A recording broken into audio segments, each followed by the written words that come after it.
I remember sitting back thinking like, am I the crazy one? What's going on? There's no way in hell I could have planned this all to happen the way that it did, but it happened just right.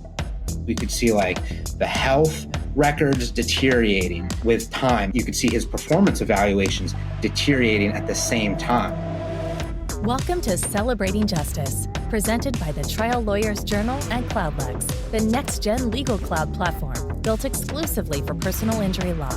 Get inspired by the nation's top trial lawyers and share in the stories that shape our pursuit of justice.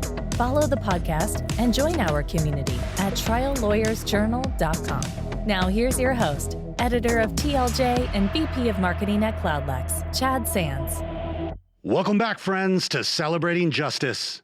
In this episode, we hear stories from trial lawyer Sharif Gray, valedictorian and a distinguished graduate from the Virginia Military Institute. Sharif has traveled the world defending soldiers at trial, pursued justice for victims as a prosecutor, and now represents individuals who have been seriously injured as a trial lawyer based in Richmond, Virginia.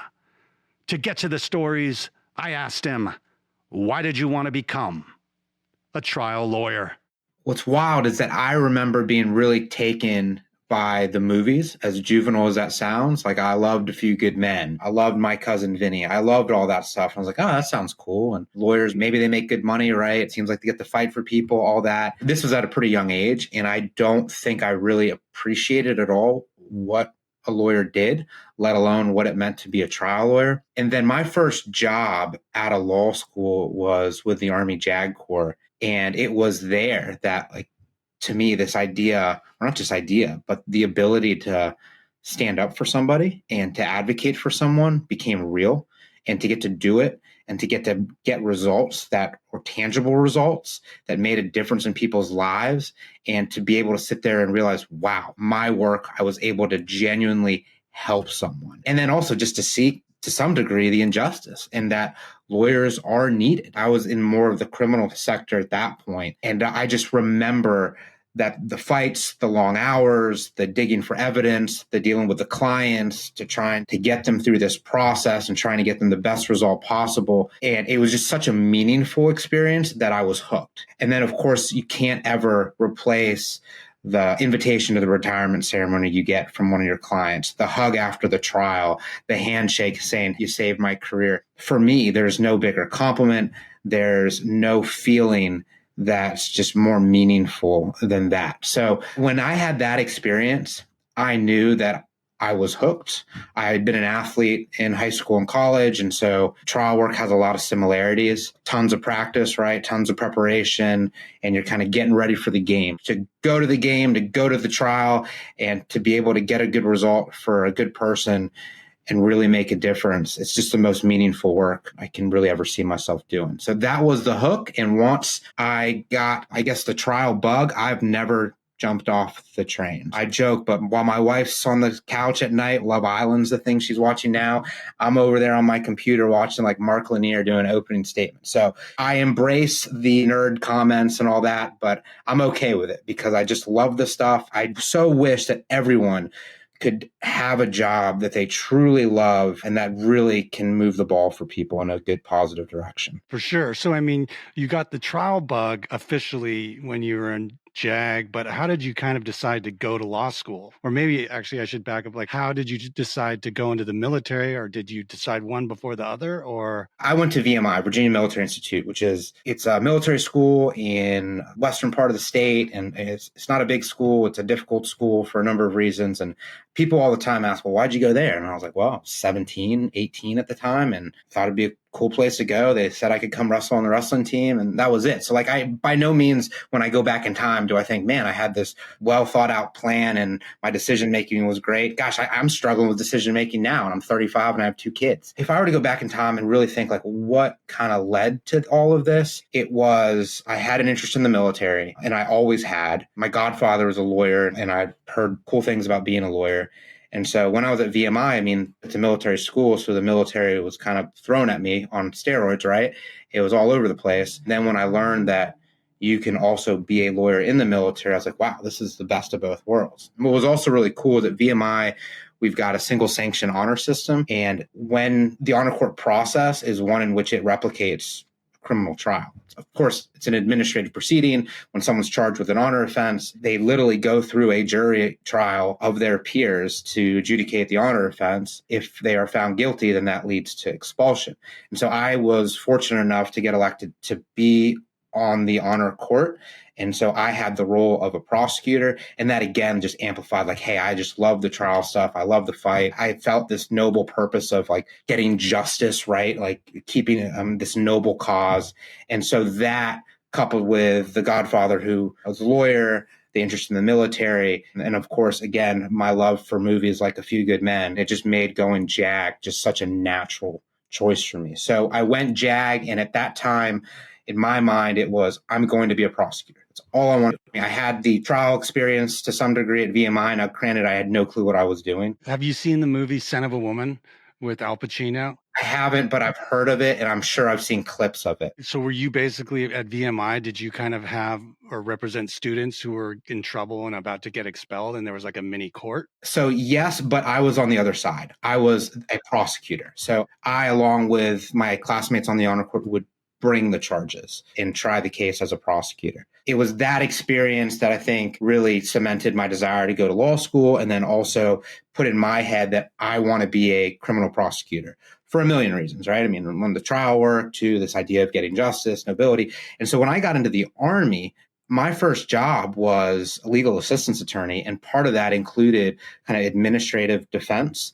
So when soldiers were in trouble on the administrative side, so they're getting separated, there's some alleged misconduct, and so something's going to go in their permanent record, which could lead to some sort of separation. So it was not pure criminal defense, but it had the similarities to criminal defense.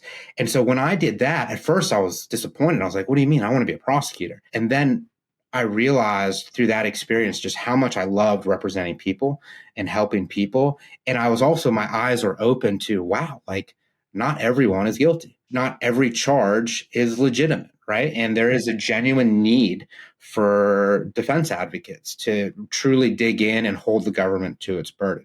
So it was that experience that I think, again, cemented my desire to be a trial lawyer, also really introduced me to the practice of helping people directly, which is something I think I really, really enjoy. And then it also kind of led me to the defense work. And so I eventually in the Army switched to being a criminal defense lawyer at Fort Bragg. And just by happenstance, I mean, Fort Bragg is home of Delta Force, home of a bunch of Green Berets, home of the 82nd Airborne, plenty of Rangers. And so by accident, I'm suddenly now representing some of these just incredible people who have made mistakes or were wrongly charged or overcharged. I got thrown in the fire to help these people out. We had one case that had some national attention that I got to assist with. I had a trial that was in Egypt. It was a sex assault trial that I flew out on my own and handled. Then again, cementing the wanting to help people and wanting to be a trial lawyer. But ultimately, I didn't think the Army made sense long term because like every job in the military, they move you around, not just physically, but job wise. And so my time as a trial lawyer would have ended as I rose the ranks. And so it was very clear to me that I needed to move on. And so I did. And I clerked for a couple federal judges, which was very helpful as a transition from military law to civilian law. And then I went to one of those massive law firms that pays the massive amount of money, right? Realized that this wasn't for me, that I wouldn't really see a courtroom there. So I left. I prosecuted in the Richmond area, which was a great experience. And then ever since then, I've switched to personal injury and I haven't looked back. I've genuinely loved the work. And I think looking back, there's no way in hell I could have planned this all to happen the way that it did, but it happened just right. And that's one of the biggest lessons I think I've learned and I'm still learning is that life in many respects is about change. And it's about being able to be open to different opportunities that you don't necessarily expect or plan for and adapt and take advantage of them when it's appropriate. Because if you'd gone back to me 11 years ago when I was graduating law school and said, Sharif, you're going to be a personal injury trial lawyer in Richmond, Virginia with 2 kids and a wife, I would have laughed at you. There's just no way. And now, 11 years later, I can't think of doing anything else. In fact, I don't think I would. I would probably leave the law in the setup before doing some other legal job because I just love it that much.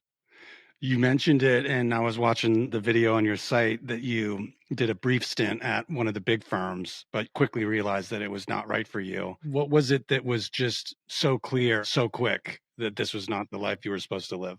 I was very excited to get recruited to go to this firm. It's a fantastic law firm, great lawyers, great reputation. I think there wasn't really a meeting of the minds in the sense that my resume is very much like trial work, clerking, litigation with some criminal defense.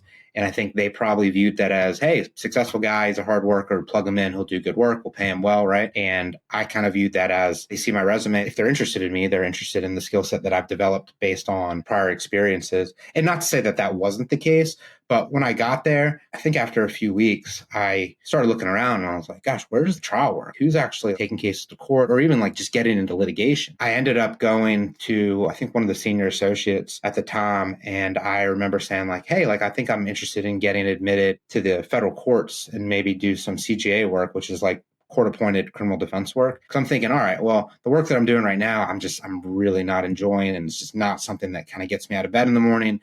So maybe if I have something on the side that I really enjoy, that could keep me going, because the money was great. Like, it's fantastic. And if you ever want to make a lot of money as a lawyer at a young age, go to one of these big law firms. If money is the thing that drives you, which I've learned it doesn't, regardless of how much I want it to, it just doesn't. You're well set. But for me, it just doesn't check the box. I wish it did. I'd have a lot more money, I think, at a younger age. But not to say that money can't come later on in this line of work. It can. And so one of the things I've started to embrace is, as a young lawyer, and I tell this to people often, trade money for experience early on, because if you end up doing something that you enjoy and you're doing it well, the money will ultimately come and it'll be more meaningful. But anyways, I remember going to the senior associate with this form thinking, all right, I'm going to get their help. Clearly they've done this, right? I mean, they've been here longer than me and we're in this criminal defense type group. They told me very clearly, they said, one, if I remember this correctly, was, no, I've never been admitted to a court.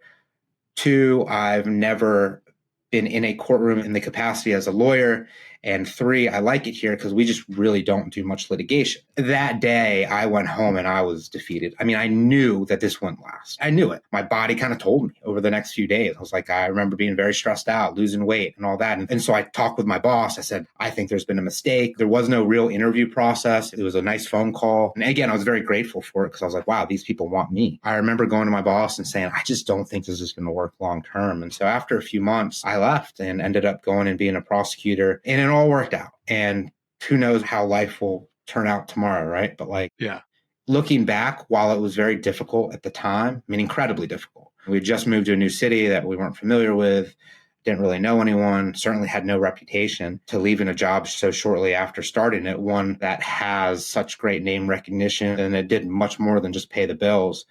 And so it was very difficult, but that hardship, looking back, I realized it was a gift because it gave me an opportunity to really kind of help define who I want to be as a lawyer. It was hard, but I'm also grateful for it now. And I'm grateful for the fact that I had that experience, that I got to see it. Nowadays, I mean, if you follow me at all, like, I am trial lawyer. Like, oh, that's all I want to do. That's all I do. And I think everyone thinks I'm crazy, especially defense attorneys, because they think, oh, no, they just want to bluff and big settlement. And I'm like, no. I genuinely would like you to give me this opportunity to go try this case. Like, genuinely, please do so. Do not give us a good offer, right? I would never say that because that's not in the client's best interest. But that's me. And that's kind of where I'm at. And I've just really, I can't say I've enjoyed every part of the journey because, as I mentioned, it's been very, very difficult at times, but I am grateful for it. And I am very grateful for the relationships I've built, for the community that I'm a part of. The Richmond legal community is awesome, and really great lawyers and great legal staff and courts and judges and all that.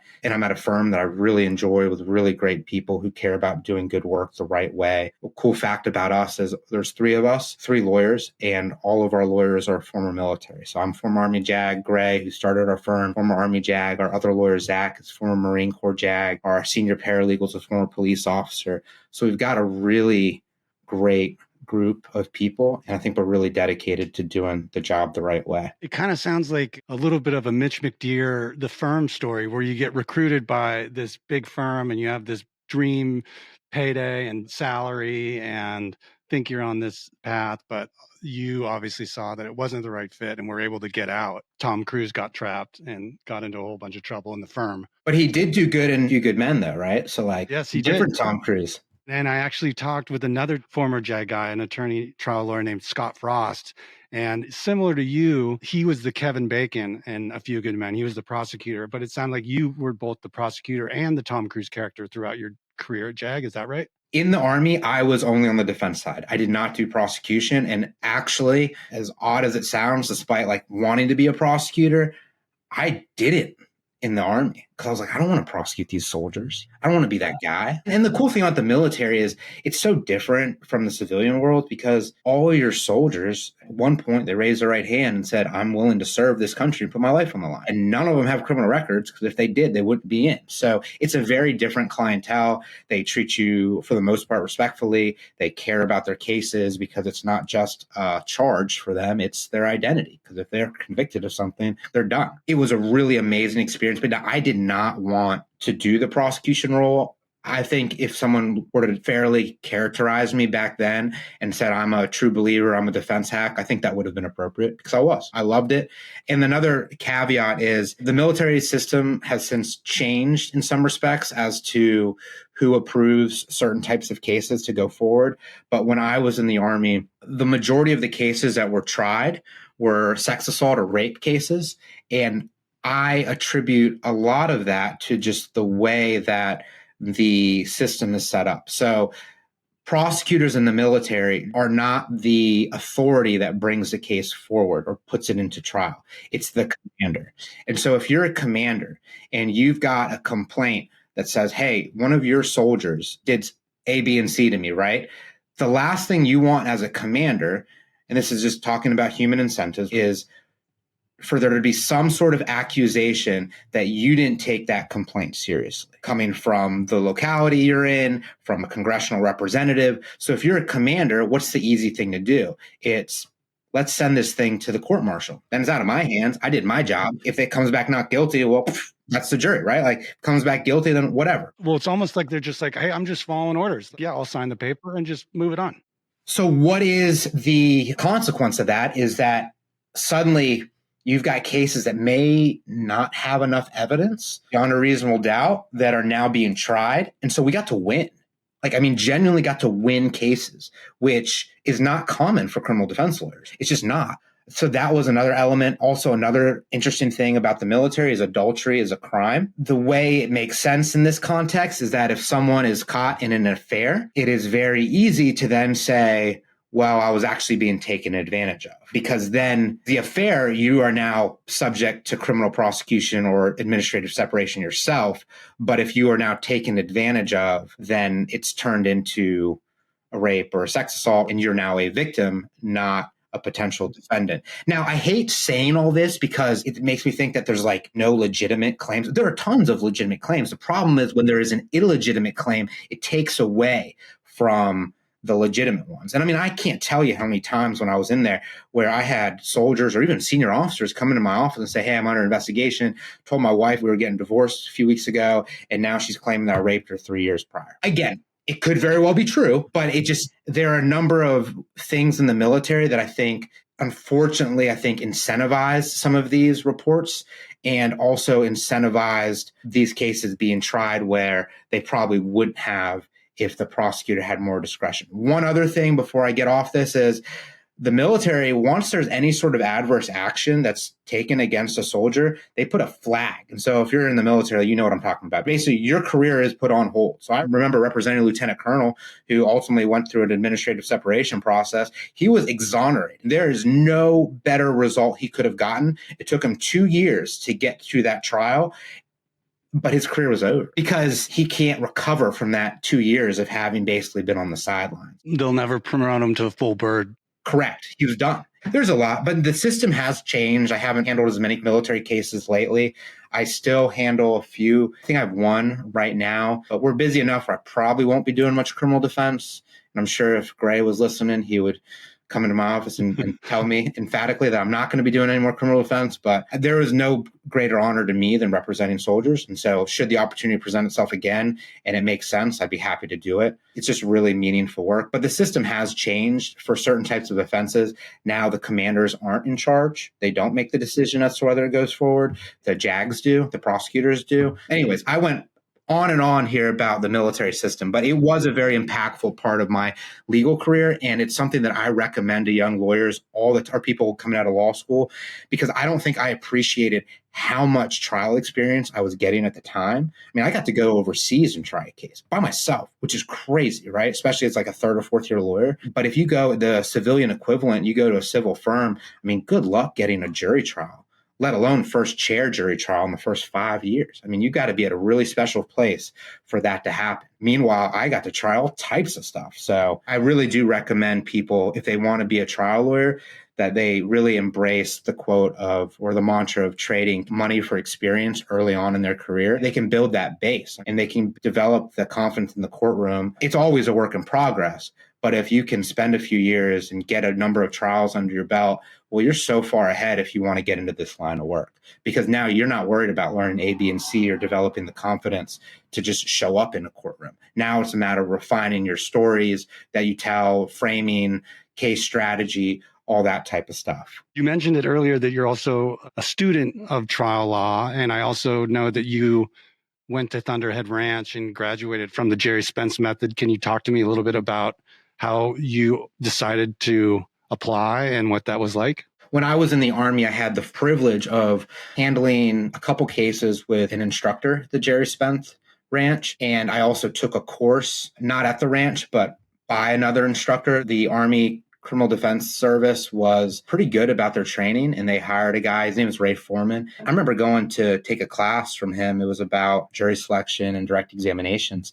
And I was just blown away by just how amazing he was. And having worked with another instructor from the Jerry Spence method on a couple cases, I was like, all right, this is something I need to do. This is on the to-do list. I have to do this. Then COVID hit and I wanted to do it. Then I went to clerk and I was like, well, it's really not applicable to clerking. And then I went the big law route. And so it wasn't really until I think I went in 2023. I have to look back at the calendar. Time flies. I remember going out to Trial Lawyers University in Huntington Beach. And this was the spring before I went. And I remember sitting in on a lecture by Rex Paris, and he stopped midway, put up a photo on his PowerPoint of the ranch, and basically said, listen, if you haven't gone, you got to go. And then I remember speaking with some other people there at Trial Lawyers University, and they're like, dude, you just got to go. And they're like, there's never a good time to be away for 3 weeks. So I talked to my wife, and she was like, do it, which was awesome. And she's incredible. It was 3 weeks. It was a long time, but it was really a life-changing experience and very much a career enhancer, not just by what I learned, but also just by the people who I've met and continue to stay in touch with. The Jerry Spence method to me is the right way to approach trial work. And it's counterintuitive in the sense that it's just a very different way than what you learn in law school and what you learn out of textbooks and maybe some of the other trainings. But in addition to Jerry Spence, I got an LLM in trial advocacy at Temple University in Philadelphia, which is a part-time program. I've done a bunch of the Trial Lawyer University stuff. Our firm's going to Lanier here in June. So I've done a bunch of the Keenan Edge stuff, which was launched the Reptile. There are many courses I've been to and will continue to go to, because that's one of the cool things about this line of work is that the day that you say that you're done learning and that you know the right answer, like you need to hang it up, because it's constantly evolving. There's constantly new things to learn. And that's the fun of it. I interviewed someone on season 2 and he's in his 80s and he's still practicing. Oh yeah. And I'm going to be guilty of that too. The idea of retiring is never going to happen. And I recognize I'm 35 when I'm saying that, but there's just no way. There's just no way. I like the work too much.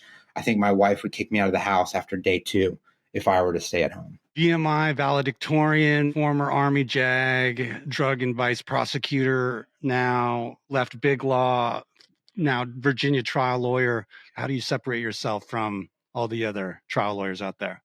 I don't necessarily think I'm any better than anyone else. When I take a case and I'm representing a person, I make a point to care. I believe in the work that I'm doing. I'm not into this work for the money, as weird as that sounds. I don't even think personal injury cases are really about money. Again, very counterintuitive. I think a personal injury case is about deterrence. It's about accountability. It's about recognizing the full and fair value of what was taken from someone's life. And I think human life has far more value than most of us give it credit for. To come back to your question, I don't think I'm any better than anyone else. I think I'm willing to work hard.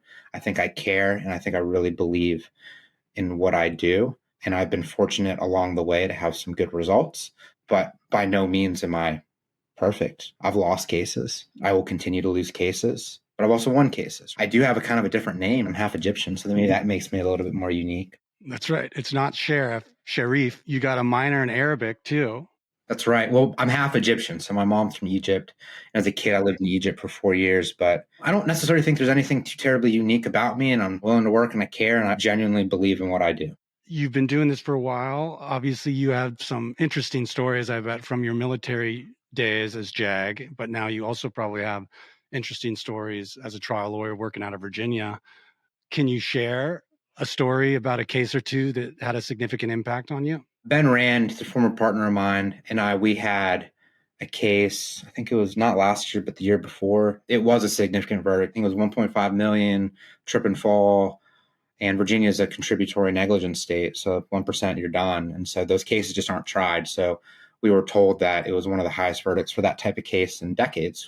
Could very well be wrong, but it was an important case for our client and we got a good result. And I think that case, I'll probably talk about a couple cases, but that case, I think, gave me the confidence to realize, hey, the stuff that I'm learning, that people are teaching me, that I'm learning at all these courses and all that, it works. It's not a trick. If you're intentional about how you put your case together, how you present it, and you rely on the people that have gone before you and are willing to embrace those lessons and to put their methods in action, it works. And so I think at the time, I'd only been doing personal injury for like a year and a half. And to get that big of a verdict and to play that big of a part of it just gave me a lot of confidence to think, you know what, if you're willing to go the distance and actually put into practice what you've learned, you can get real results for the people that you represent. You can be 25 years old or 65 years old. I don't care how old you are. The question is, are you willing to put in the work? Are you willing to learn? And do you care?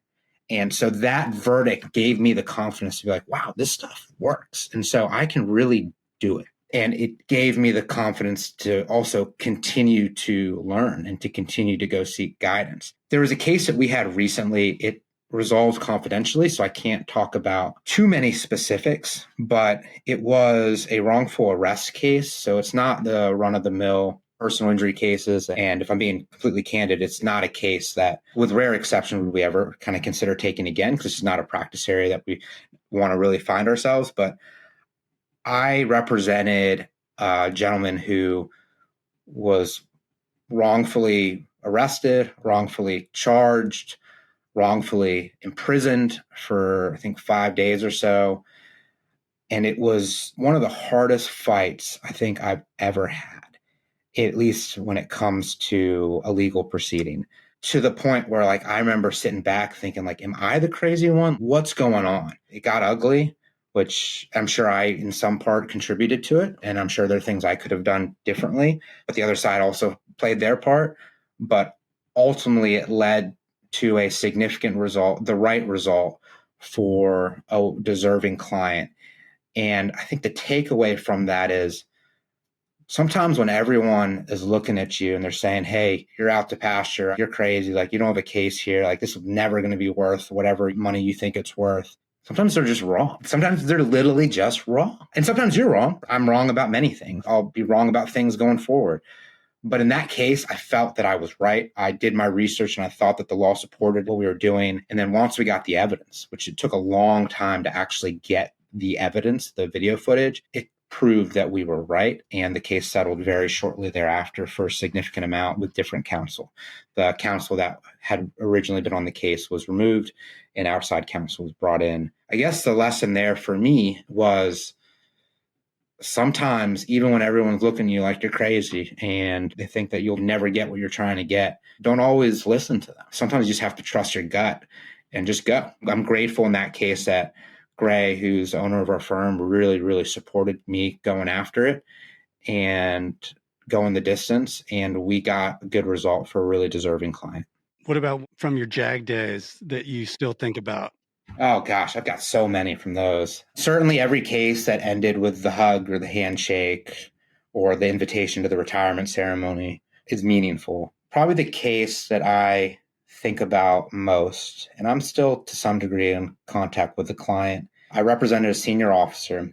He had seen the worst of war. Like we're talking like brains falling out of helmets, lungs falling, just the worst of something that I can't even imagine. When people thank me for my service, I'm like, you're welcome. But in the back of my head, it's like the real people you need to thank are the guys and women they really were in it. And he had some serious troubles. He had a handful of suicide attempts, and they could never really figure out kind of what was wrong with him. And I remember really digging into his case. At one point, he goes out, and we're at Fort Bragg at the time. He goes to a local mosque, and he leaves a pack of bacon at the mosque, which is incredibly disrespectful. And he's got some loaded firearms in his truck. Eventually, it becomes a huge incident. He's ultimately arrested. I don't think he had any violent intentions. I don't believe so. But ultimately, he was convicted in civilian federal court for some sort of interfering with religious activity or some charge along those lines. So he's a senior officer with a federal conviction. So now he can't have a security clearance, and there's all types of things he can't do. And so the Army is like, all right, well, we're going to move to separate this guy. We're going to forget the almost 20 years of service and all that stuff. We're going to separate him with an other than honorable discharge, and he can go on his way. And so he ends up being assigned to me. I work with him. And what was really cool was we were able to go back and like look at his performance evaluations and then his health. And at one point, like we created a chart that showed like green, yellow, red, and we could track it. We could see like the health records deteriorating with time. You could see his performance evaluations deteriorating at the same time. The irony of this whole thing was it was that event that put him back into an inpatient unit. And it was that stay at the inpatient unit where they finally figured out that the medications they had him on were making things worse and that he needed something else, which ultimately made him like a normal human being. Like he was fine. And so when I was working with him, he was great. Now, throughout the case, like we obviously knew like what he did was conduct unbecoming. Like there's just no way that that's appropriate for anyone in the military, let alone a senior officer, someone who held his rank and had his level of experience. So we were able to work with the mosque and meet with them and make amends. We were able to really uncover his story and how he should not be defined by this singular incident and instead should be looked at in context with his incredible service history and the significant struggles that he had. And ultimately, he got a honorable discharge with a medical retirement, despite the Army doing seemingly everything in its power to try and kick this guy out without an honorable discharge and without the benefits that, frankly, he would have needed going forward. So that case stays with me because, of course, a lot of people, and when that case came in, I mean, David v. Goliath, right? Like, you're not going to win this one. There's no chance. Like, this is bad, da-da-da-da-da. We got a great result. But more importantly, we got a result that changed the life of that officer and his family. And so I'm never going to forget that. It's too important. And I feel really, really blessed to have been given that opportunity at such a young age to make a difference like that. At Cloudlex, we understand the unique demands and opportunities that personal injury law firms face every day. That's why we've built a comprehensive platform designed exclusively for personal injury law. Our seamless case management, AI engine, litigation support, and record retrieval solutions empower you at every stage, from intake through settlement and beyond, helping you stay productive, organized, and focused on achieving successful outcomes for your clients. Explore what's possible at cloudlex.com. Now here is this episode's closing argument.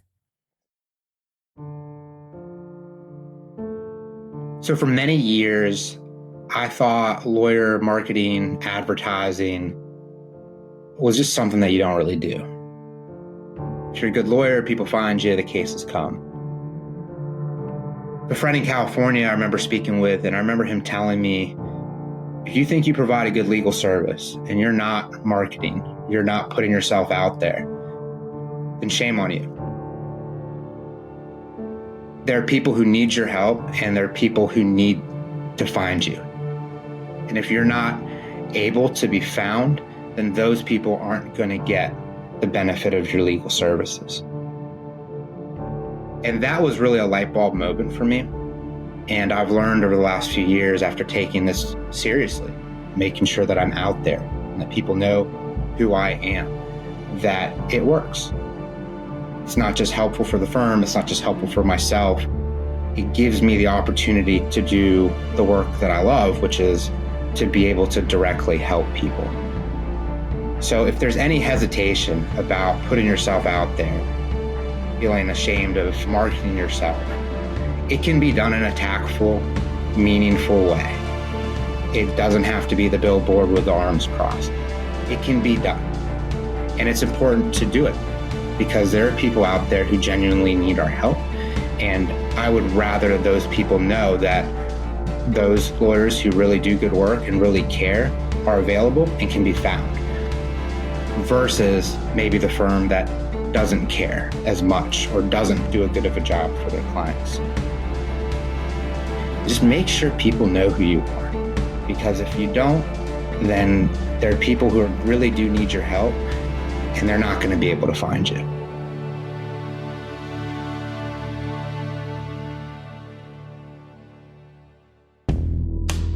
That was trial lawyer Sharif Gray.